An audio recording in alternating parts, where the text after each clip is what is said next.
All right, living in New York City, we are certainly no stranger to construction. Yeah, that's right. But people on the Upper West Side are complaining that one project in particular is creating unbearable noise. All right, Fox 5's Jessica Formoso joins us live from Columbus Ave. Jess, what's the deal?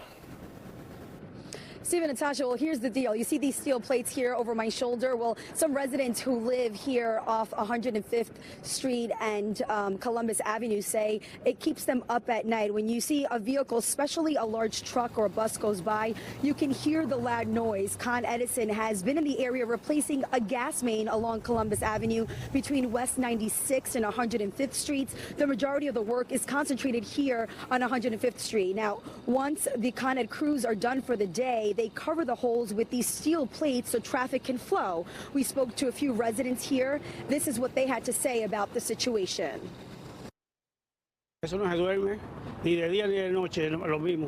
You can't sleep here, not during the day, not at night. When the cars go by, it's so loud it wakes you up. It sounds like a bomb. Our apartment faces into the courtyard area, so we kind of hear it if something really loud and fast goes by. But apartments that have windows that open up to the street right here, they probably hear it all the time.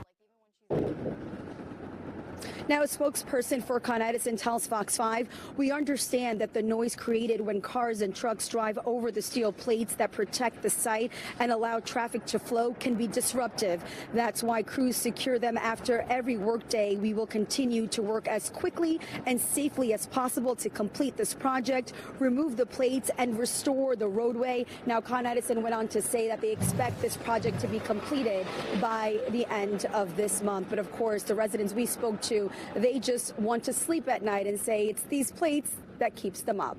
That's the latest we have from the Upper West Side. I'm Jessica Formoso, Fox 5 News. All right, Natasha, Steve. Thanks, Jess.